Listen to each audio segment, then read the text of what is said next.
Now for you youngsters out there, you Zoomers who are into modeling, if you wondered what modeling was like in the dark ages of the 1990s, what the absolute state was, well, this is what a super kit looked like.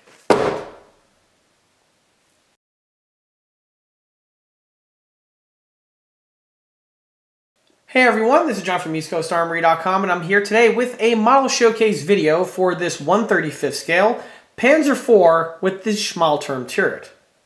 Now the model that we have here is built from my own personal collection and is not for sale and or purchase. However, like I often mention in these build videos, I frequently take on commission build projects from models ranging between 1/35th scale and 1/6 scale. For availability and pricing information, that information would be best by contacting me through the email address listed below, which is info@EastCoastArmory.com. Now this model here is built predominantly out of the box. However, even built out of the box, this model here requires a certain bit of finesse as well as a certain skill set, which are not necessarily required to build the other models that are on the market. In this video, we're going to be reviewing the base starter kit, as well as going over the various tips and techniques that went into getting this model up to the condition that you see it here. This video is going to be considerably longer compared to my standard 1/35th scale model showcase videos. So sit back, get yourself a bucket of popcorn, and strap yourselves in because we're all going to be going for a ride. Before we go any further with the video, let's go ahead and take a quick walk around this model. And in today's video, we have a unique one. This vehicle is the Panzer IV Schmalturm. The Panzer IV Schmalturm was a concept proposed by Krupp in order to upgrade and upgun the Panzer IV with the then brand new Schmalturm turret, which was being designed for the Panther F and the Panther II. From what we can recall from the last Panther F video that was done on the channel, during the mid-1940s, there was an idea to take the Panther and upgrade it, making it a better armored as well as a better armed vehicle compared to its original Panther G and Panther A counterpart. One of the ways this was done was with a newly redesigned turret.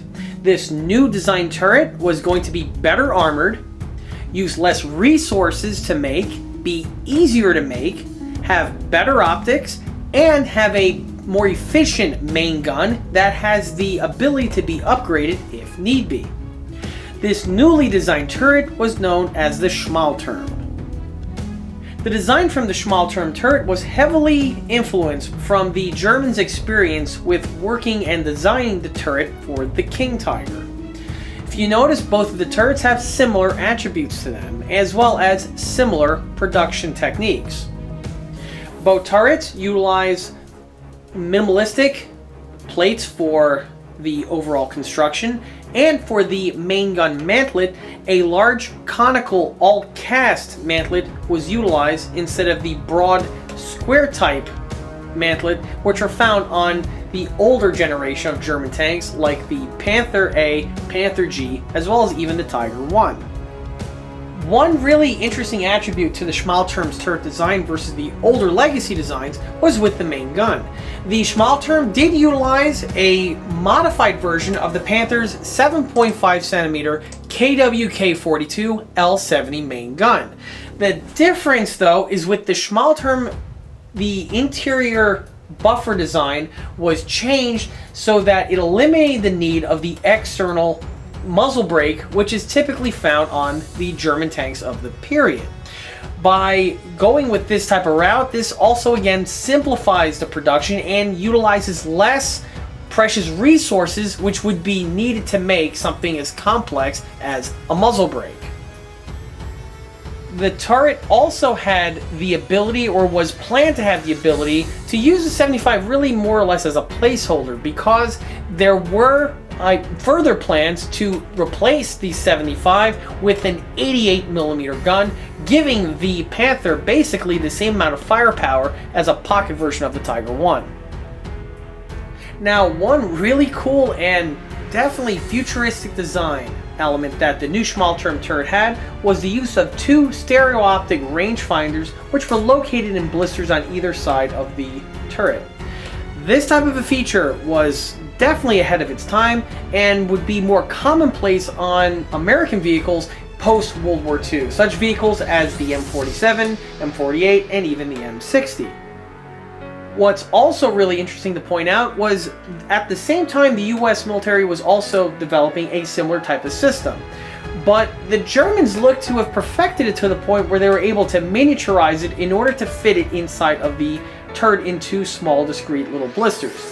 At the same time, the US military was dabbling with the design on their T-29 and T-30 tank series, and if you've ever seen pictures or the surviving examples of both of those vehicles, you'll notice that the stereo-optic rangefinders are actually quite gigantic in size. Now, although the Schmalturm was originally intended for use on the next generation of Panthers, someone at Krupp decided that it would be a really good idea to see if they could mount the Schmalturm onto the chassis of the Panzer IV. And this was actually a really good idea. Keep in mind, at this point in the war, the Panzer IV was in mass production. The tooling was all set up, the production lines were in full swing, and most importantly, there were a large number of vehicles already in the supply, and the Panzer IV was, engineering-wise and mechanically speaking, completely reliable. It's also important to point out that at this portion of the war, the Panzer IV was really starting to become substandard compared to the newer generation of Allied vehicles coming onto the scene. On top of that, the Panzer IV does have a similar turret diameter compared to the Panther, so the adaptation of the Panzer IV with the new Schmalturm turret was one that probably could have been done without really a whole lot of extra modification done to the chassis or the turret. Now, if this idea sounds familiar, the US military did something along similar lines, only their hybrid utilized the turret of the M26 Pershing and the chassis of an M4 Sherman, for the exact same reasons that were hinted by Krupp. However, this idea never really came into fruition, and the project never proceeded past the drawing board. As far as my research goes, only a handful of the Schmalturm turrets were ever actually produced, and none of them ever saw fielding and or combat. There is one surviving example, or sadly what's left of an example of a Schmalturm, located in the Bovington Tank Museum, and that unit sadly was used as a range target just before people realized that, hey, these things are kind of valuable in a store context, we might want to preserve them. Now, with all that out of the way, let's go ahead and take a step back to when this model was first started to get a good idea on what the base starter kit supplies you with. And here's the model at the start of the build. For the base starter kit, I'll be utilizing this 1/35 scale CMK Tamiya Master Kit from the 1990s. Now, these kits here are actually really interesting, and hopefully this video will probably end up on ScaleMates because you don't exactly see these all that often. Now, to set the stage, you have to think back to the 1990s. Now, being an armor modeler during this period really did suck. The 90s was an abysmal decade for armor modeling, and really most plastic modeling in general, with the exception of maybe airplanes. Airplanes, those guys always had it great. But for ships, it was beyond terrible, and armor was really not that much better. Now, back during this time, the only two companies that really had the market was Italeri and Tamiya, both of which were really just coasting on previous kits that they released. For Tamiya kits, there was a humongous backlog of models on the market left over from, again, the 1970s period, as well as they still continue production of many of those kits into the 90s, but without changing anything, with the exception of removing a gearbox, which arguably made the kits more boring. 116, for instance, was a complete desolate wasteland. That's definitely a topic for another video. But for 1/35 scale kits, they just stayed the course and just didn't really freshen up their product line all that much. Occasionally, they would retool something like their Panther G or the Tiger 1, but by and large, Tamiya was just phoning it in throughout that decade. Italeri wasn't really any much better themselves. They were, again, just coasting off of the kits that they released in the past, and occasionally they would freshen things up by changing a box art or two, or at times they would change a turret or a gun barrel just to offer a different version of, again, one of their baseline kits. Something like a Panzer IV comes to mind. And to further illustrate just how much people were desperate for kits, the only other options were finding an old monogram kit stashed away in a backlot of a hobby shop, or your chances were buying something from Academy, which Academy was basically nothing more than a cheap knockoff Tamiya kit, but for less of a price tag. So that basically puts things in perspective. However, during this time in the 90s, you had a lot of upstart companies popping up. One of them was Dragon, where they were taking original tooling from Italeri, putting their own spin on it by adding some new runners to take the original Italeri hull to turn into a version of either the Sherman, the Panther, or the Panzer IV that was previously ignored or has been overlooked. And that's really where Dragon got their footing. And I mentioned that in a lot of the other older vintage Dragon tank videos that I have on the channel. I recommend checking those out. Now, outside of DML, you also, during this time, had this birth of the aftermarket detail scene, where you had cottage industries popping up all over the world, creating new detail components for the current batch of 1/35th scale kits on the market, as well as even conversion kits for kits on the market. All of these cottage industries were using new technology and new materials to produce components which in the past decade or so were just not available or were just not thought of for use for this application. This is where we get materials like resin, photo etch, turned metal bits. All of these started making the emergence and became an actual footing and an actual industry in the 1990s. And that is the environment where this kit comes from. What we have here is a kit from the company CMK, which stands for Czech Master Kits. CMK obviously is a Czech Republic-based model company, and their shtick was making detail aftermarket replacements for 1/35th scale models. Now, CMK is still in business today and have a wide range and catalog of detail aftermarket parts for numerous kits on the market, from airplanes to also military vehicles. And that's where this kit comes into existence. In the mid-1990s, about 1997 or so, CMK had the idea of, instead of just selling conversion sets or detail upgrades alone and separately, why not sell them with a plastic tank kit so you have in the box, ready to go, a model that you can build up to a different configuration compared to its original intended kit release. And that is exactly what we have here. CMK was able to partner up with Tamiya, and Tamiya supplied CMK the basic plastic kit, and then CMK took that kit and ran with it in a multitude of different directions. Now, CMK did not do this to a wide range of kits. They only had a handful or so that they chose from. This is one of them. What we have here is a conversion for the Tamiya Panzer IV to turn it into the Panzer IV with the Panther Schmalturm turret. Now, some other kits that CMK did this same approach with was with the Tiger I, where they used the original Tamiya Tiger I, but had the conversion to turn it into the Birch Tiger. A similar thing was done with the Merbelwagen, as well as with the Ostwind. When these kits dropped in the 1997-1998 timeframe, they were actually some pretty big news in the industry. I remember seeing adverts for them in the fine scale modeling magazines. And they actually met with some positive praise. It just shows you just how desperate people were at that time for anything outside of the traditional norm, which we've been building since the 1970s.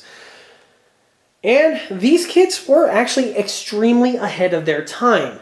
They could be considered, again, the super kits of the period. Now, if you are a contemporary modeler and you build, all the current kits from Riffield models or Dragon or TriStar even, you're going to have occasions where you're going to see things like photo etch, turned brass barrels, and in many cases even some resin bits and pieces here or there. Well, really all that stems back to this time frame that we have here with these kits. Now, albeit these kits here are going to be extremely primitive to what most people, most contemporary builders seem appropriate today, but it was a stepping stone, and I'm going to crack the box open and show just exactly what we're dealing with here. Now, the kit does have some deficiencies in it, and I'm definitely going to touch upon that once I crack the box open. But starting with the model's box art and graphic design, this model here is actually one of the later and towards the tail end of these Checkmaster kit releases, and has a more simplistic design for this illustration. On the earlier CMK kits, the models would have had an actual box art, like the Ostwind or their Bergsteiger comes to mind. Now, for this one here, it's just a simple illustration of the vehicle. Note the date of the illustration, which is 1999, again when this particular kit was released. And here they just tell you what the model consists, like a chassis molding made by Tamiya, which I'll put it that should have an asterisk on. The resin components I've never seen resin referred to that before, so that's actually interesting. Metallic gun barrel and photo etch parts. Here's the logo, CMK. Like I said before, CMK is still in business today, and their logo has remained unchanged. And the rest of the graphic design is typical for the CMK kits with this little banner type thing that they have going across the bottom. Side here, nothing real flashy, but they do have the little Tamiya logo that is present. Back is totally void of any sort of other illustrations or other materials, and that really is it. Now this model here I acquired off of eBay about a year ago. It has a bunch of dust on it. Some of this dust was sitting in the shop, but really the other dust came from just the model being inherently dusty from the individual I purchased it from. This is undoubtedly a stashed kit find. Now these models here are not really all that common. You're not necessarily going to find something like this in one of your local hobby shops per se. Something like this, realistically, you're going to track down either on eBay, or if you have a chance to encounter one in a model show or a swap meet type setting. Now, when found, the prices on these are actually fairly affordable. Because of the age of the model's tooling and the quality of the tooling, they're not really that sought after as opposed to some other collectible model kits out there. Generally, you can find one of these anywhere from about 18 to about 40 US dollars, and really anywhere in between. This is definitely going to be a treat for most of the people watching this because of the sheer rareness, or relatively rareness, of these kits. Now, to crack the box open on all the CMK kits, this is utilizing the same method, which these boxes have a side flap type layout with an inner carton. Now, this type of layout is generally not commonly seen on 1/35 scale plastic model kits of today, and even at the time period these kits were made. So it's kind of unique in that aspect. Okay, now here we have all the contents of the kit.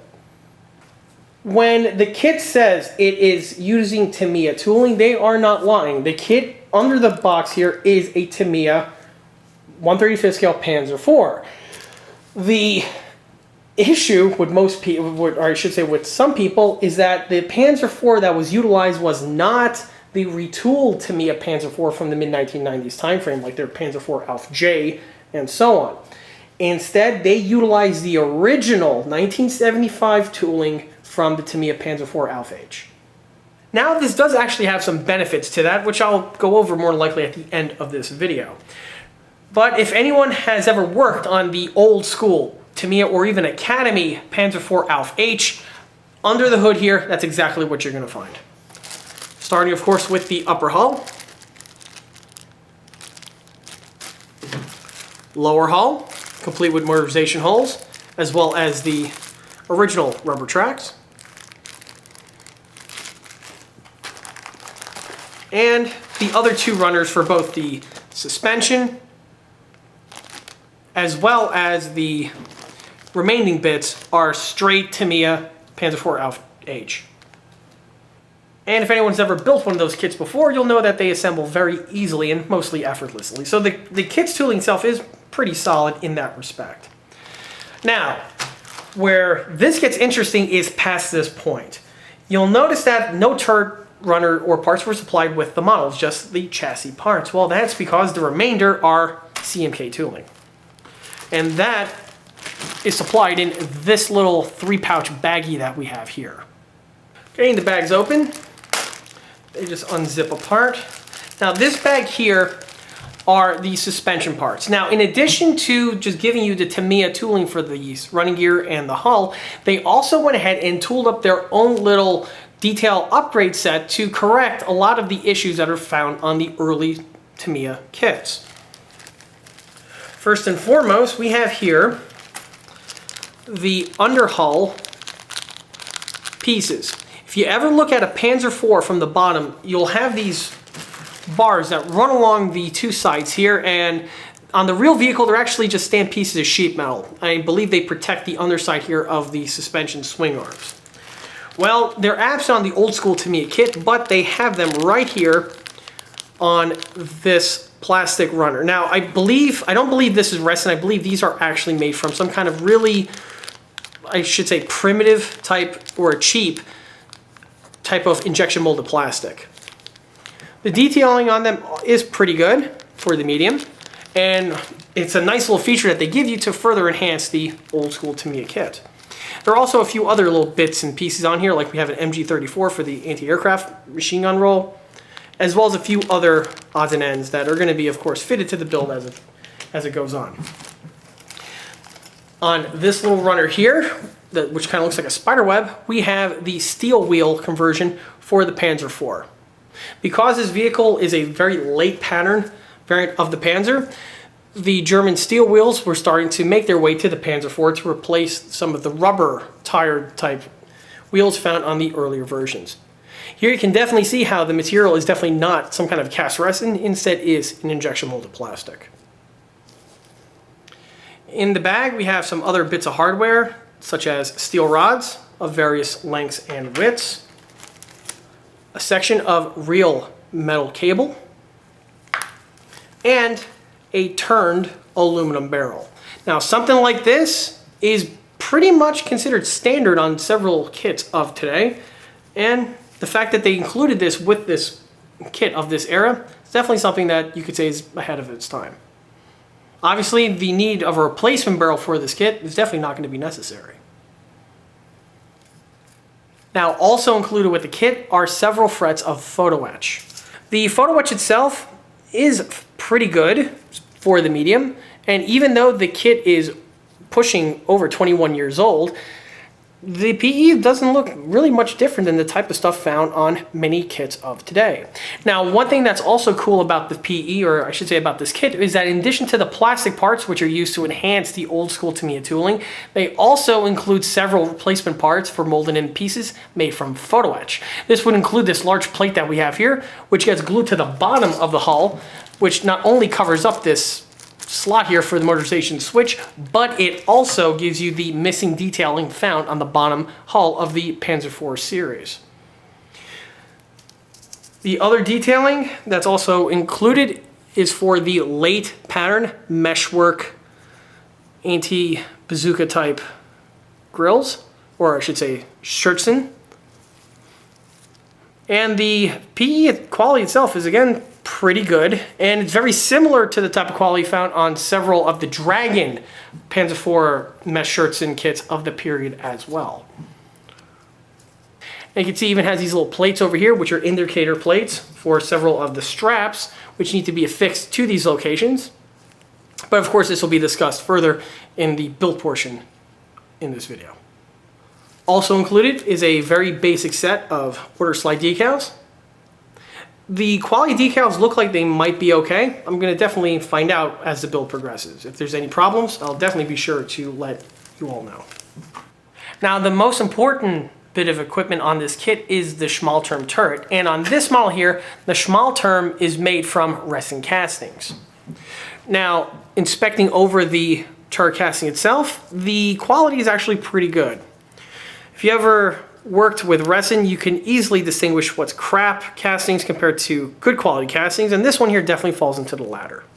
There aren't any air bubbles or any other type of imperfections to point out.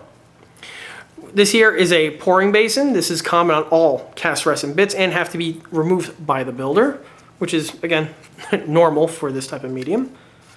Now, the quality itself, like I said, is pretty good. Now, if I'm not mistaken, I wouldn't be surprised if this is actually a recast of the Dragon turret.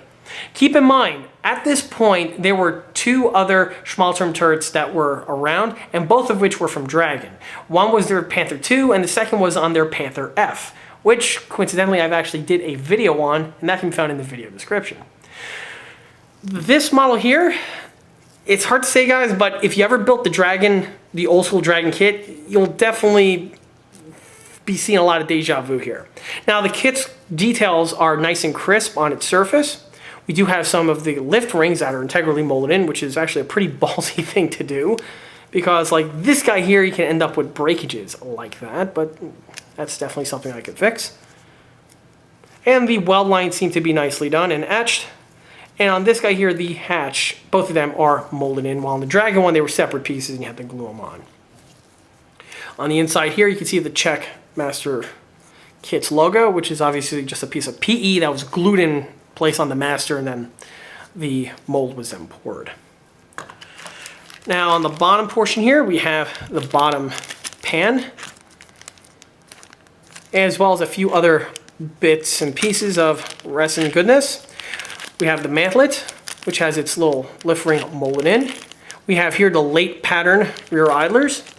They look to be acceptable. This one here does have a few air bubbles in it here or there, but the air bubbles are below the surface, so once everything is painted, you're not going to see them. They're not going to be an impurity, such as pinholing, which is found on some really poor quality castings.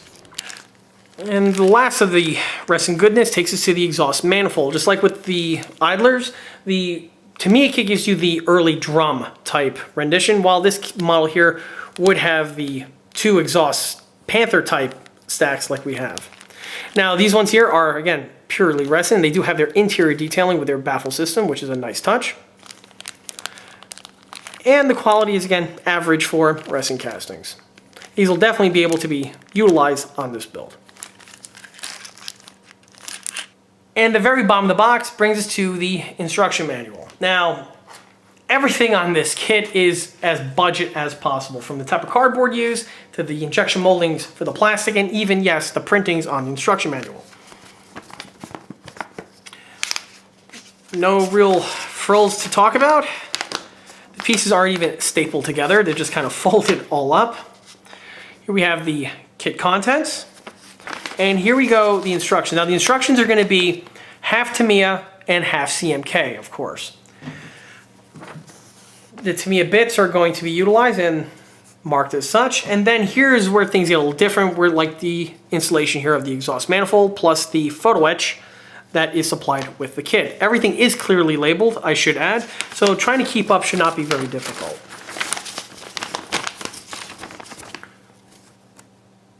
More Tamiya type stuff, and then here goes the CMK changes.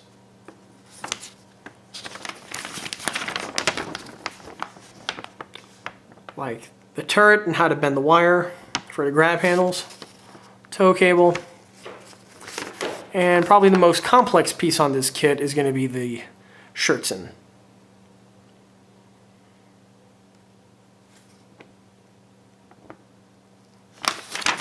On the back, we have just a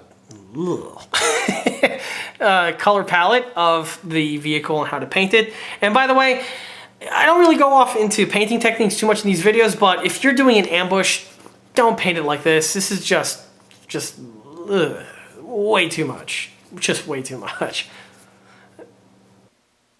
Okay, and here's the upper and lower hulls during construction. Now, I wanted to take a moment to point this out because if anyone who's building one of these Tamiya or Academy old school Panzer IV kits, you're going to run into this. On the rear portion here, you have this section of plate that gets fitted to the rear section here of the hull. Now, when you do this, you are going to have a significant gap running along this section over here, and this is normal. The purpose of this gap is when the model was motorized, you could squeeze this in, which will loosen the lock, which will allow you to take it off. However, that gap, again, is present on the real vehicle because this is where the engine hatches would lie flat on the top deck. So do not add putty or any sort of other media to this section over here in order to plug up the hole. But the hole is completely see-through and can be a little bit of a ding on these older kits. So a simple way to fix that is that once the piece is glued on, nice and straight, you flip it over and you just take a strip of plastic, either a sheet styrene like I did here, or styrene strip, what have you, and you just glue it directly on place. This will plug up the hole on the inside so light doesn't go through, and it'll be a nice clean look. Now when you're doing that, you might want to be careful, because obviously if you put glue on the section over here where the piece makes contact with the gap, you're going to have the adhesive ooze out, which will lead to more problems. So when you're adding the adhesive, you add it to this strip over here that makes contact with the top deck and not directly over the seam. Now on the lower hull, because the model was originally designed to be motorized, you are going to have the motorization holes to contend with. Now on the sides here, this was just plugged up with 2 little drops of glazing putty, and then we're just sanded and polished smooth until any remnants of that little square are totally gone. On the bottom portion here, this plate does a good job with removing that little slit that was for the original switch on the motorized model, and this of course is the photo etch that is supplied with the kit. And for the gearbox mounting hole and the 2-way wire remote wire hole that would be on the back, these were plugged up with sheet styrene, which were then sanded over. Now in order to plug up these holes, they are a substantial size hole, so just using putty alone is not going to cut it, and you need to glue in a piece of plastic like I did here to act as a backing in order for the putty to pull up, which will allow you then to sand it nice and smooth. Now, when I was dropping the piece on, this one went on in a nice straight manner, but this one just fell on a little bit canted, and it just glued directly in place before I was able to move it. And I know someone's ADD is just going nuts right now. Look at it. Look at it. Some men just want to watch the world burn. Now back to the upper hull, you'll notice that the guard, which is integrally molded into the upper, has been deleted. The reason why this was done was this was requested by the instructions, because if you put the turret on, it's going to make contact with that guard, and I don't think that that guard would have been present on this rendition of the Panzer IV. Now in order to remove the guard, I utilized a Dremel with a high-speed stock removal bit, and with the Dremel going at high speed, I carefully and steadily, can't stress that enough, went ahead and just removed the material layer upon layer at a time. Basically, I was acting like a human milling machine. Now, once the stock got to a certain point, I stopped with the Dremel because I didn't want to dig into the upper hull, and I just went over with some sandpaper until eventually the piece was completely flush. Now, I did go a little bit too deep in these 2 sections here, which were just plugged up with some glazing putty and then just sanded flush to the way you see it. Now, this is one of those type of procedures that are present on one of these older type conversion kits, and it's one of those type of procedures that if you don't have a steady hand, you're going to have a hard time. So basically, I want to warn anyone who's looking at one of these kits, this is the type of stuff you're going to be dealing with. And here's a turret going through its assembly. Now, in the past, in other videos, whenever I'm talking about resin conversion sets or full resin kits, and I say, you know, there's a certain skill set that's required that most builders don't have, this is exactly what I'm referring to. Now, if you're watching this video and your only experience with model kits are new modern tooling kits that have purely injection molding, this is definitely not going to be something you're going to easily adapt to. Now, the turret casting itself was pretty good. On the bottom here, there was a large pouring basin which descended downward from the turret. Now, for those who don't know, pouring basin is resin parlance for a large reservoir which is needed in order to properly cast a component. If you are ever casting, or if you get into casting, you'll know very quickly that if you just have the part just flush with the top of the mold and you pour the resin in, when the resin sets or cures, or even if it has a little bit of a spill, the piece is going to be below the line that we have here. Also, by doing that, it makes sanding and removing of the extra material a little bit more difficult. By having a standoff, this gives you a reservoir for the resin to set, and also allows you a place to properly cut and remove the extra material. And that was true on this kit here. This was done with a Dremel with the multi-master tool, and once the burr was removed with a piece of sandpaper, I just simply dragged the turret nice and carefully for a number of passes until the piece was nice and squared away. Where the issue came with the turret was with the floor. Now, the floor was casted, but it had a bulge here in the back. This is common for casting very thin type components like panels or plates type of a procedure. When you're doing that, the mold will have a habit on bowing out just due to the amount of liquid poured on the inside. If the walls are thin enough, they will bulge slightly. Now, there are ways to remedy and mitigate this, but on whoever did the mold for this guy here, looks like he tried to save a few pennies by using less rubber for the mold, and because of that, there was some bowing going on in this section over here at the rear of the turret. This is one of those things that it just comes with the territory when working with resin parts, but some people are not comfortable with that, and me, I was able to deal with that. I just used the Dremel with the high-speed bit again, and just amputated the extra material, and then the floor itself did require a little bit of hand fitting in order to get the fit just right. Again, a staple on resin kits. Once everything was glued in place, the bodywork was then added, and the piece is ready to go like the way you see it here. The center portion was solid, and I just, with a Dremel again, with a router bit, I cut it out and then made it nice and smooth with the bit removal tool. This is the type of experience that I'm talking about when it comes to resin kits. This is also seen on the exhaust manifolds. Now, if you notice, there's some putty work done on these sections over here. In the corner, you can see what the parts look like stock off of the pouring basin. Now, whoever did this mold had a slice in the rubber in a spot, and because of that, the rubber of the mold fell in on each other like this during casting. This is usually when you put rubber bands on it. And because of that, there's a little gouge in these two sections here. This was something that definitely hurts the look if you're leaving it stock, but again, it's easily remedied with the use of some bodywork. So again, if you're dealing with resin kits, get used to working and learning how to use bodywork with glazing putty and sandpaper, because it was easily polished away. But it's something that many, shall I say, modeling elitists turn their noses at. And, you know, basically it's an easy fix to do, but unless you're one of those type of individuals. To the actual skirts themselves. Now, the skirts went together fairly quickly, but I will stress that these are definitely not for your casual type builder. First and foremost, the side panels themselves consist of 4 parts. We have the 3 mesh grills and this corner section here in the front.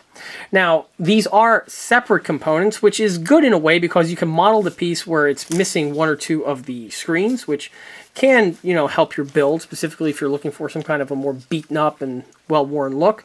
But if for someone like myself that's just going to build them with all the pieces on, this becomes a bit of a challenge. Now, you cannot just simply glue these pieces together. It's just not going to hold up. So just like with the rails, I actually went ahead and spot soldered everything together. And by everything, I mean the rails. You can see the small little solder bead on the top and the bottom, and this is true for the other 2 segments as well, and even for the little panel here in the front. On the outside, can't really see any of the soldering joints, which makes for a nice seamless appearance. Now, the rest of the details are comprised of both inner and outer type fittings. We have these little plates that got to get mounted to the surface of the meshwork. And these are labeled not only in the instructions, but are nicely labeled on the PE itself. With the way the meshwork is laid out, there are sections of the mesh that are still solid, and these are the locations where you mount the accessories. Now, when it comes to these little plates that we have here on the top, getting them removed off of the sprue and fitted to this piece here was definitely a exercise in patience. You have to be extremely careful, and by the way, they don't give you enough where if you lose one, you're pretty much screwed. So they give you just enough to complete the model. Now, fortunately for this build here, I was lucky and I didn't lose any of the parts, knock on wood, and everything went together as it should. On the inside here, we have this little bracket type system, and the bracket is comprised out of several thin pieces of metal that need to be trimmed and bent to shape. Now, just like with the other PE parts on this model, the bend points are etched in, so there's no guesswork on exactly how to fold everything up. But you are going to have to let the units dry. Hopefully this can be seen on screen. It's hard to focus in here. But it's about 4 or 5 components per little unit. And again, you have to take your time and you have to be really careful. And most importantly, you got to have the tooling to do this. You're going to need some very small pliers or even that small little photo etch pan brake that they sell. Now, I don't have that tool. I was able to make do with just some small alligator pliers and jeweler's pliers, but if you think you're going to be able to pull this off with just a regular set of needle nose pliers, you're going to be in for a world of hurt. So, again, luckily I was able to get everything where it needed to be. Now, for these pieces here, they are simply just glued to the meshwork, as are the little plates on the outside, and soldering was not required for the assembly of those parts. So far, they look like they're holding up pretty well. And from here, I could get them into paint and get this model into completion. Starting with the model suspension, the running gear, all the components you see here are stock with the kit, and this aspect of the build are utilizing the old parts from Tamiya. The Tamiya parts go together just like a Tamiya, so it's simplistic, decently detailed, and go together extremely easily. Which is actually saying quite a lot, since the tooling on the detailed parts here date back to the mid-1970s, and arguably they held up pretty well with age. Now, like I frequently point out in these videos, on the center portion of the hubcaps for the Panzer IV road wheels, there are small zerk fittings. The zerk fittings are also found on the center portions of the return rollers and the center portion here of the sprocket. Just like what I frequently mention in these videos, I paint these with a little swipe of red paint because these would be found like that on the real vehicles, and when done, is a great way to really help enhance your model and making it pop a little bit more compared to, again, just leaving everything overpainted with the base or the camouflage color that you're using. Now, the rear idler wheel was a portion that I deviated from the stock Tamiya aspect of this kit and utilized the resin castings that were supplied with the model. The resin castings adapted well to the Tamiya axle. Like I pointed out before, I believe these wheels here are resin copies from the Dragon 1/35 scale Panzer IV late pattern idler. The pieces went together, and with a pin vise I was able to just bore out these sections in the resin, so I didn't have to make any sort of modifications to the molded on stem found on the stock Tamiya tooling. The idlers, once the holes were drilled out, just went on without any problems whatsoever. However, one problem that I did make on this model are with some of the other road wheels that came with the kit. If we recall, during the unboxing portion, the kit gave you some late pattern metal steel wheel versions of the Panzer IV road wheels. These were made from a very soft injection molded plastic, and unfortunately, when I was getting the model ready for its painting process, the pieces did not hold up well with the primers that I was using, and the pieces began to melt slightly. So regrettably, I wasn't able to salvage these pieces, so in their place I just went with the Tamiya tooling for the road wheels, which is why on this model here you see the vehicle equipped with the early, or I should say the more standard pattern of rubber rimmed road wheels. From there, this now takes to the tank's tracks. Now, the tracks on this model here are the kit supply ones, which I showcased before. They are the single piece of vinyl track, and like I was alluding to before, they aged pretty well. Although these tracks were tooled up in the mid-1970s, detail-wise and overall look-wise, they aged again very well and were utilized out of box with no mods necessary. Now, if anyone encounters one of these kits and wishes to replace the tracks with some other type of pattern, as there were lots of different Panzer IV type tracks, you can easily do so. There are a huge variety of aftermarket workable tracks on the market, and with all sorts of thread patterns. These tracks are an easy addition and can drop directly onto the stock Tamiya tooling that we have here, and it's a great way to really enhance your model further from what the kit gives you. Having said that though, if you want to roll with the kit tracks, there's nothing wrong with that either. With the model placed on its side, you can see the lower hull detailing now fully completed. Like what was mentioned before, the CMK kit supplies you with both plastic and photo etch components in order to further enhance and detail this portion of the model compared to the stock original 70s tooling on the Tamiya kit, which had this totally void of any sort of detailing whatsoever. And with everything now painted and weathered, you can see just how much the lower portion of this model has transformed from its stock original offering. Now, like what was mentioned before, some bodywork was made to the screw mounting section in the front and the wire exit section in the rear, and with the bodywork fully completed, you can see that everything is thoroughly blended smooth and is unrecognizable compared to its original format. Now, from the side hull, bodywork takes us to the rear plate. This is where the model starts to transform from your standard Panzer IV into something a little bit different. The original kit supplied you with the horizontally mounted tubular exhaust manifold system, and the vehicle was changed with the addition of these two vertical mounted lay pattern of exhaust manifolds. Now, what was showcased before was that these units are made from cast resin, and some bodywork was required to be made to them in order to polish away any of the seam cut lines which were found on the original resin tooling. Now that the units are fully painted, you can see exactly how everything is blended together. Like I was saying before, the pieces are very nicely detailed. They have their center spine, and they do have their baffle detailing found on the insides and are very nicely rendered. Now, in order to mount these units to the rear hull, some slight modifications need to be made to the rear plate itself. Like I said before, when the Tamiya kit was designed, it was intended to be using that other manifold system. And because of that, you do have some squarish insert peg holes found on the rear plate here. When you mount on or change it out to this type of format, you will have to contend with these insets. This is best done with a little bit of plastic styrene stock, a little bit of super glue, and some sandpaper. The styrene gets glued into place, snipped nice and flush, and then the super glue just goes on and blends it all together. It acts as a form of putty.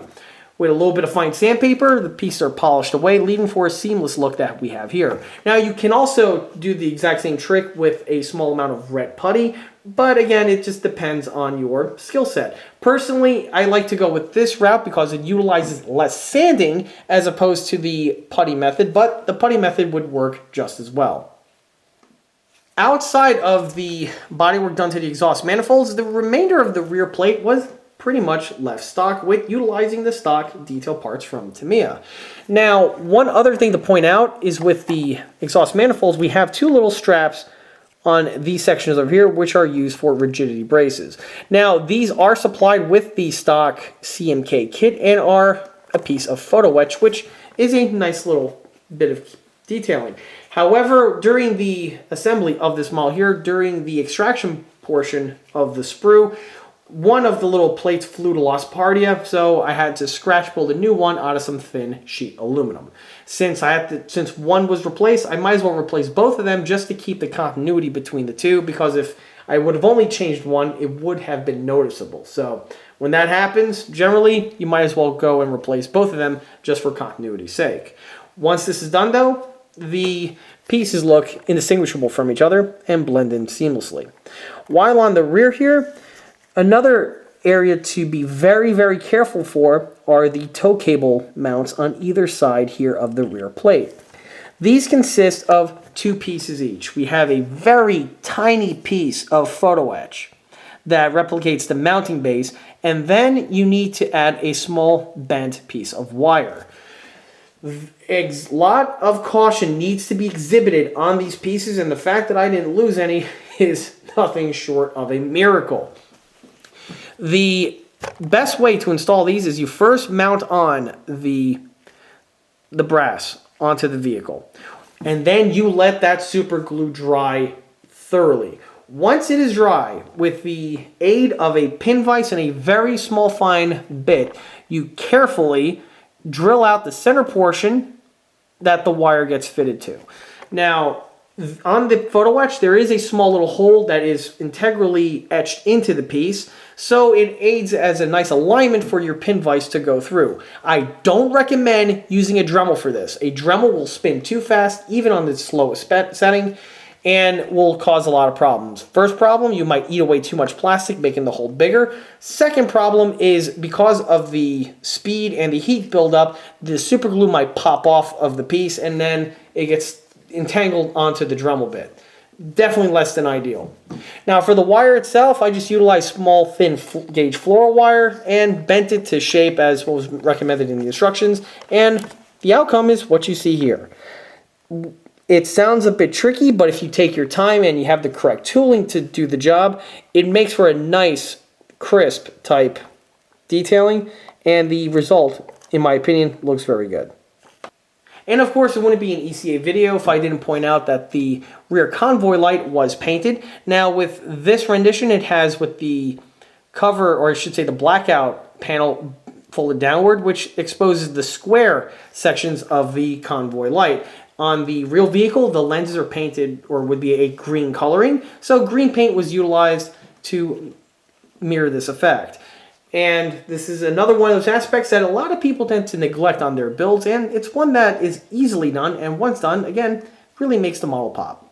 Moving our way to the front, really nothing much here to talk about. All the detailing that you see here is stock with the Tamiya kit and was mounted out of box.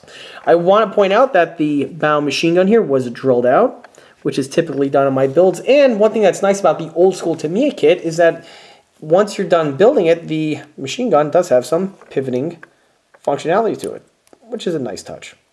Now, in order to do the procedure, I utilize a pin vise and a really small, fine drill bit. If you do not have either the bit or the pin vise, don't do this procedure. This is the type of thing that if you don't have the tooling, just leave it alone, because you can easily screw it up if you try it without the correct type of tools.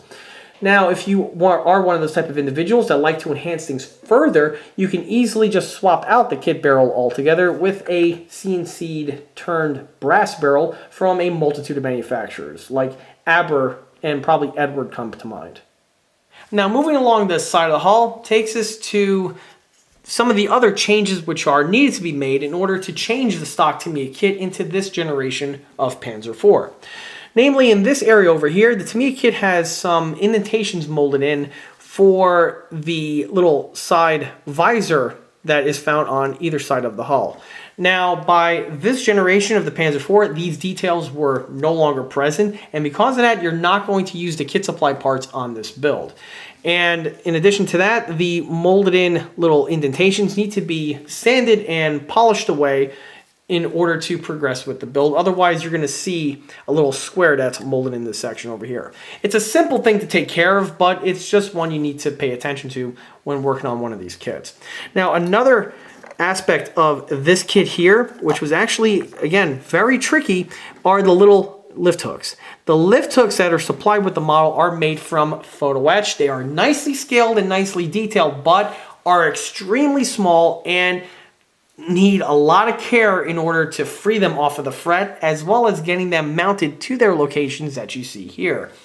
This type of build, in addition to the pin vices and all the other tools that I mentioned before, another set of tools that is going to be absolutely crucial for one of these kit builds are a nice, precise pair of tweezers. And I'm talking about the really thin surgical ones. And if you do not have that type of tooling, trying to get this little guy here mounted to the side of the vehicle is going to be problematic, to say the least. In fact, I believe I came close to losing him a couple times, even with the tools that I'm mentioning. So again, a lot of care needs to be exhibited by you, the builder, if you're tackling one of these type of kits. Moving further along the side takes us to this spare tire rack. Now you'll notice on this model here, I only have one spare tire fitted. Well, there's a specific reason for that. Because of the shape of this turret, the turret tends to make contact with the spare tire rack when I'm trying to have the turret rotated to the side. Because of that, this obviously causes some problems, and I noticed that if there's only one tire fit in the rack, it gives me a little bit more flexibility on how to position the turret. Now, this is one of those small little quirks that you will have to learn to live with when working with one of these older conversion type kits. Now, there is another rendition of this Panzer IV on the market from Dragon. That kit, I'm pretty sure, has this problem alleviated since it is a more modern design kit. But when you're working on one of these older kits here, things like this are just, you know, it comes with the territory, and it's just one of those things you just learn to live with. While on this section here of the hull, let me remove the turret in order to showcase this area here of the top deck. Now, like what was showcased earlier, I had to delete a molded-in bullet splash guard found on this section to better replicate a later production version of the Panzer IV, and specifically for the mounting of the Schmalturm turret.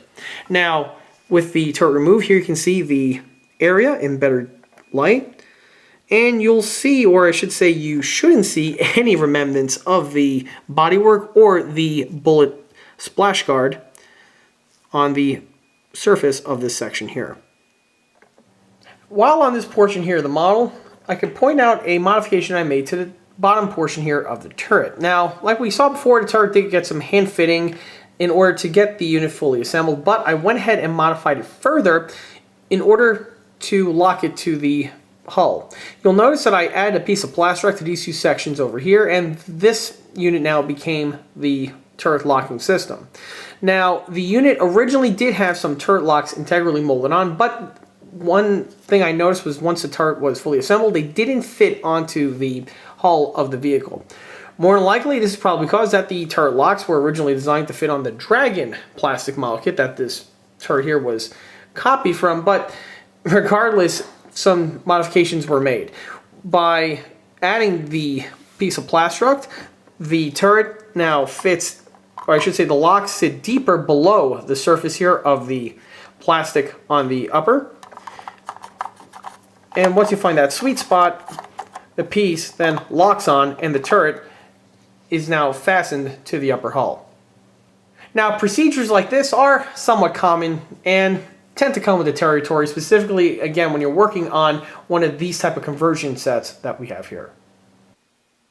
From there brings us to the engine deck area, and there's nothing really to talk about. This area here was left predominantly stock. While here, though, we could see the antenna base. This was the stock unit, and I just went ahead and added the little wire that we have here. Now, just like on all of these build videos that I frequently mention, the antenna base was painted with a rubber color, and the center portion here of the antenna wire was painted with brass, as this would be seen on the real vehicle. It's another one of those areas where if you just put a little effort in painting, it could also really help make your model stand out from the pack, as generally this is the type of detailing that most modelers tend to overlook, and they just leave everything either oversprayed or they just paint the thing black and call it a day. Now, while on the topic of things that most people tend to forget, this now brings us to the gun cleaning staves. Now, the staves detailing that you see here are the stock original Tamiya tooling from the 70s, and the pieces actually hold up pretty well. They are nicely detailed, and in order to really enhance them and make them pop a little bit further from the stock kit, just like I normally mention in these videos, when it comes time for painting them, you want to paint them in a format similar to this, where we have the center portions, which would be wood on the real staves, and on the end connectors on either end, they would actually be comprised of brass fittings. A little swipe of gold paint's really all that's required on either end to make them shine. The only other thing to mention is that on the Panzer IV here, the kit does have its swab detailing integrally molded in, and just a little swipe of black or dark gray paint is really all that's needed to enhance it further. Now, on the real vehicles, the swab would either be a bore brush type setup, or it could have a canvas bag on it. Either way, when it comes to painting them, you could paint it either with the bristles model to be exposed, or you could paint it with the canvas bag fitted in its place. Either way, it's up to you, the builder. The last bit of equipment to talk about on the hull are the Schutzen. Now, the Schutzen was definitely one of both the trickiest and also one of the easiest aspects of this entire build. Like I showcased before, the Schutzen on this kit are comprised of several different panels that are nicely detailed. Even with the age of the model, they held up pretty well, and I believe are still done in much the same format on many contemporary kits of today. Now, like I showcased before, the Schutzen on this particular model here, the way I assembled it was I spot soldered all these sections together in order to make them one complete piece, which does give it some strength, and that was definitely true. in order to make it even more complicated, the vehicle needs to have these shirtsen mounts fabricated. Now the kit does give you, in photo etch, the little mounts which go across the upper hull here that support the mounting rail. And by and large, these were utilized out of the box, with the exception of the two here on the front. For some reason, I just couldn't get these front units to fit for anything. They were too short, they just didn't line up. I don't know what was going on, so I just decided to just outright replace them altogether. What I went ahead and did was I fabricated two new lengths of thin aluminum. The aluminum was cut to the exact same shape, or I should say the exact same width of the other stock supports, but were bent to better fit the contours of the hull that we have here and meet up with this section here of the mounting rod. Once these were fitted in place, I then went ahead and actually replaced the main rails that were supplied with the kit with another version from another material. The reason why I did that was I felt that the material that was supplied with the kit was a little bit on the heavy end. And because of that, it was going to add extra weight to these already extremely frail systems. So in their place, I went ahead and used a thin strip of floor wire. The floor wire was the exact same gauge of the steel that was supplied with the kit, and it allowed me to bend the pieces a little bit easier, but more importantly, this material is also solderable. And this is important because this is the technique that I use to fasten the rails to the support arms. Rather than utilizing super glues, which by and large is what most people tend to use, in my opinion, the super glue for this is going to be less than ideal because it is not as strong as the solder. With these type of a mounting system, you have a lot of factors and forces being applied to these sections over here that all need to be held up with great strength. If not, they will easily fall apart on you, not just during construction or basic handling, but also as the model begins to age over time. So with the aid of a very precise soldering iron, I went ahead and soldered the side rails to these three support rails on each side. The ones that this was not going to be the case were the ones again on the front because of the material used. Obviously, aluminum is not a solderable metal. For the ones in the front, these here were held on via super glue. Now, this is not going to be a problem because the main strength is held up by the other three, which are supporting the weight. Those are soldered on, and the one in the front, the super glue should do a decent job with holding it. Once the rails were fitted to the model's fragility and the need to really be careful with your handling goes up tenfold. Now, in addition to the pieces being soldered on, there are also small little straps that get mounted to these guys over here, which wrap around the rail, and on the real vehicle would actually fasten to the real, or I should say to the main arms that we have here. This is again another nice bit of detailing that's supplied with the CMK kit. It brings up the complexity and the difficulty, but it is a nice bit of detailing nonetheless. Finally, the vehicle then went into its paint, weathering, and completion, and of course, needless to say, the side shirtsen were the last bit of equipment that gets fitted to this model. Because of the location and the fragility of them, this is best done at the tail end. So the model was painted, weathered, marked, all that stuff. Then at the tail end, I went ahead, fitted on the suspension, the idler, sprocket, the track, and at that point there, it was then time to mount on the shirtsen. And you know, during the build, I was scratching my head wondering, I wonder how much of a pain the shirtsen is going to be. I'm probably going to have to jig it or tape it or do some kind of weird, wacky jigging type system just to keep it in place. And, well, happy ending, that just wasn't the case. The side skirts went on without any problems, which is insanely amazing.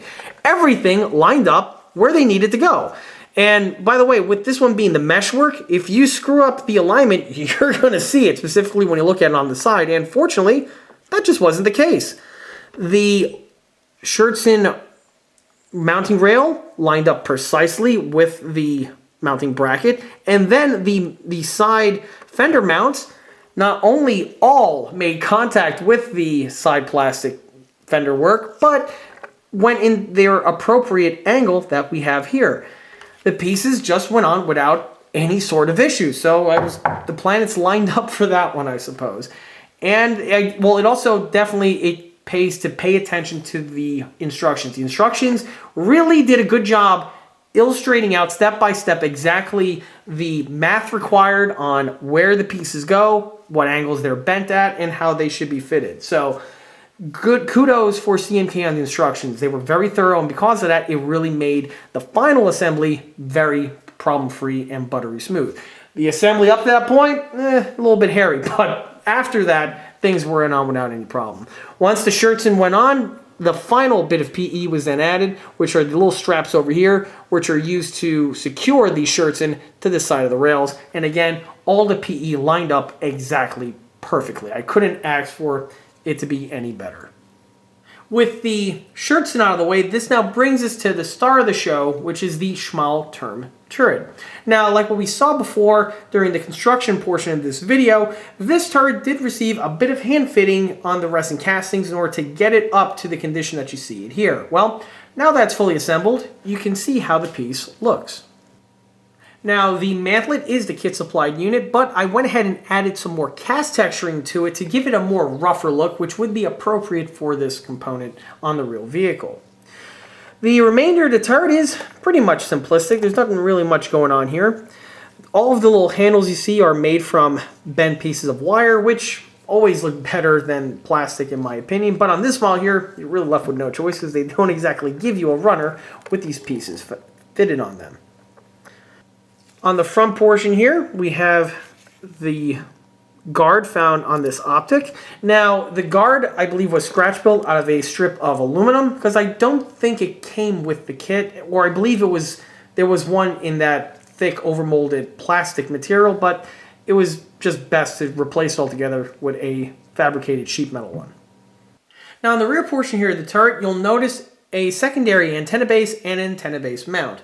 Now, these two details here are actually really nicely detailed out of the box with the kit's tooling. But you'll notice on this model here, I only have one of the antennas fully fitted with their antenna wiring. Now, the reason for this is quite simple. When I'm done filming and building these models, I put them in a small little display case, which is an individual type case. Because of that, there is a height threshold that I have to meet. And if I have the secondary antenna base here, it's going to cause some problems. So what I do is I generally render the secondary antenna base just antenna wireless, which is perfectly appropriate. Keep in mind, on the real vehicle, the antenna wire can be mounted or removed very quickly by just undoing a wing nut and yanking it out of this little stem that we have here. So if you're going to model the antenna base in this type of format, you just paint it as you would the normal one, where you have the rubber coloring for the bottom portion, and you would have a small little stem painted in brass, like you see here. Now, if you do not have a height restriction on your particular build, you could add a secondary antenna to it and go gonzo with it, where you could even put on the umbrella type command antenna if one deems fit. But again, this is really up to the builder's discretion. There are a lot of really cool aftermarket German AFV antenna bases on the market, and you can detail it out to your heart's content. Now, moving our way forward takes us to the main gun barrel. Now, the barrel that you see here is the kit supply one, which, as if we can recall, was made from a single aluminum CNC turning, which is fantastic. The barrel quality on this kit is really, really good. So good, in fact, that acquiring a aftermarket replacement is literally just not necessarily and or needed.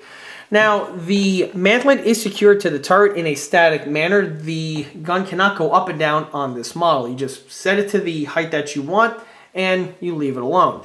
Now, in order to secure the mantlet cluster to the turret, I went ahead and drilled a small hole in the center portion here of the mantlet and on the center portion here of the trunnion mount on the turret. This allowed me to insert a steel rod conjoining the two pieces and locking them together. This is something I recommend because with the length of the of the setup that we have here, this could add some extra stress and weight on the mounting portion, and as the model ages, can possibly lead to breakages. So this is alleviated with the addition of just a simple steel rod.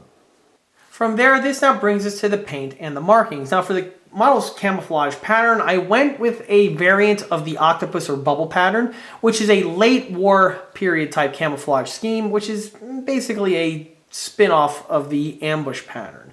Now, because this model here is a paper Panzer and is a late pattern vehicle, you have some artistic licensing to paint the model basically any way you wish. And so I went with this rendition of the pattern, which is a little bit different compared to your normal bubbles type pattern, where the camouflage blotches are in brown, but I went ahead and went with Panzer Gray for the actual bubbles themselves. This is a little bit different compared to some of the other renditions that I've done in the past that are visible on this channel. While keeping within the same theme with the colors, I went ahead and went with a primer grade barrel, which is a common trait found on a lot of these German tanks, as barrels would be replaced in field, on occasion, either for maintenance or if one gets damaged. And many times the barrels would be left in their natural prime without having a camouflage pattern or even its base coat added to it. So this is something that is generally seen semi-frequently. You'll also notice I went ahead and went with the gray for the road wheels as well. Again, just making the model pop a little bit more compared to just having everything with the color used for the camouflage and the base.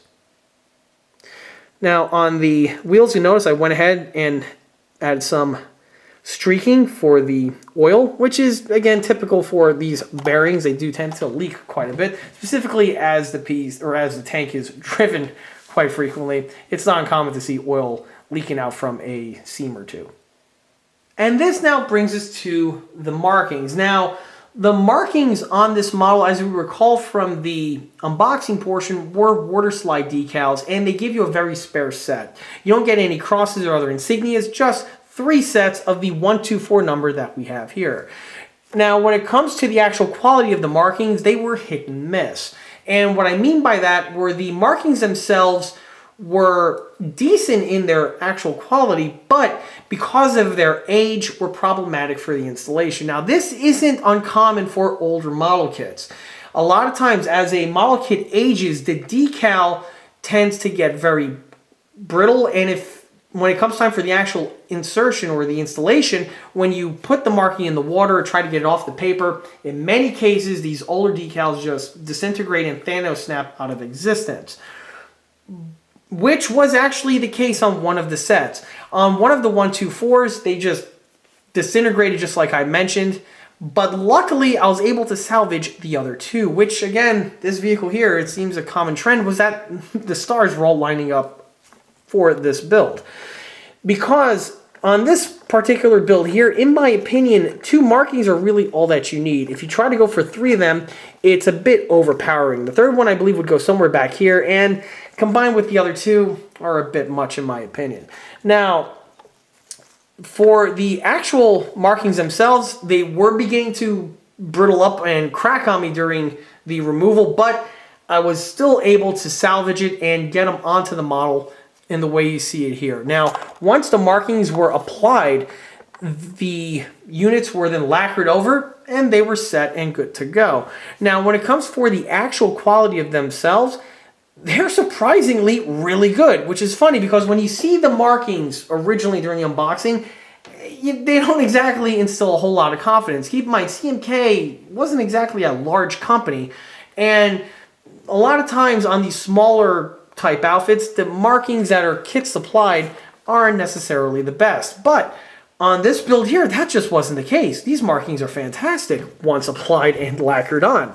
You'll notice there's no sheen, no silvering, no other problems. These markings are, by and large, really, really good. At the end of the day, I am really happy on how this build turned out. This was one of those kits that I remember seeing in the Squadron mail order catalogs and always wanting to get my hands on. And now that I finally got one and put it together, it feels really good to get it built and built to the condition that you see it here in this video. Now, although this kit requires a little bit more work compared to what we generally see and expect on more contemporary builds of today, The Model 2 CMK's credit does still build as advertised. Pretty much all of the photo etch and resin components that were supplied with the kit were utilized on this build over here. The trick really is knowing exactly how to deal with the materials such as resin castings, as well as also with a advanced level of photo etch. Keep in mind, on this build, it's not just the photo etch, but it's also the limited amount of scratch building that's also required in order to just get the photo etch exactly where it needs to be. With the type of materials and with the type of techniques required to get this model built, it's not necessarily what you would expect to find in a kit. Instead, this model here is really nothing more than an assisted conversion set because of, again, the type of procedures which were needed to get the model built and fully completed. And from here, this segues us into the skill level and recommendation. Now, this model here, I absolutely do not recommend for anyone to tackle who's below an advanced range. This is an advanced kit, no way around it.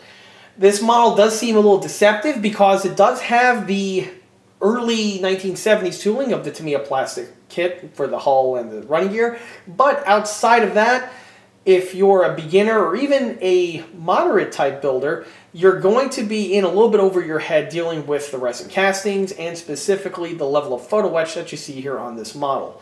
This kit here is definitely the type of model that I would recommend for someone that has an extensive amount of experience with working with plastic model kits, as well as also dabbling with conversion sets, aftermarket components, as well as even scratch builds. Because again, of all these different medias that are found on this kit here, you're going to need to basically have an ace skill level on all of those in order just to assemble one of these kits.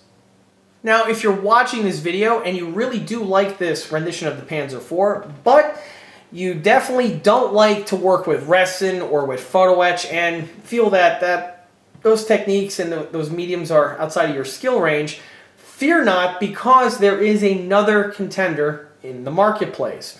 A few years ago, Dragon released this exact same type of vehicle in 1/35 scale, but in an all-plastic kit form. Now, the Dragon rendition is basically a contemporary, conventional plastic model kit, which means it's easier to put together for the average type of person compared to this multimedia kit that we have here. Now, being a Dragon plastic kit and one that has been released in recent history, those kits are also more easily come by compared to this niche CMK Tamiya hybrid. However, price-wise, I believe the Dragon one might be slightly more expensive compared to these guys here. Having said that, however, they are, again, easier to come by and will definitely build up with a lot less effort compared to this old kit here. So in the end, it definitely levels off and arguably is a better model all in all. Specifically when you factor in the quality of the tooling that went into the more modern release kit compared to this one here, whose tooling for the main basic body and suspension date back to the mid-1970s. The Dragon kit definitely has an upper hand in many ways. And although maybe slightly more expensive than this older kit here, is definitely worth it in my opinion. I guess this now slides us into recommendations, and this model here I recommend for anyone who is obviously a fan of World War II German armor.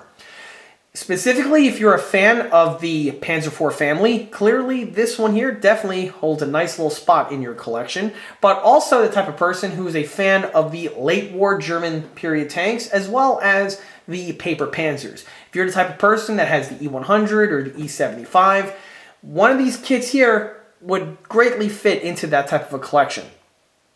Not just Panzer IV fans, but also Panther fans might see some cross appeal on this kit here because it does utilize the Panther's Schmalturm turret. Now, outside of that aspect, because of the model's uniqueness, it would also make a nice type of subject matter for a diorama. It's something that is definitely off the beaten path, and I'm pretty sure there's some pretty clever people out there that can comprise a really nice scene with this type of vehicle here. This kit here would also be recommended for anyone who is basically bored of the conventional type German tanks and other standard World War II tanks around the market.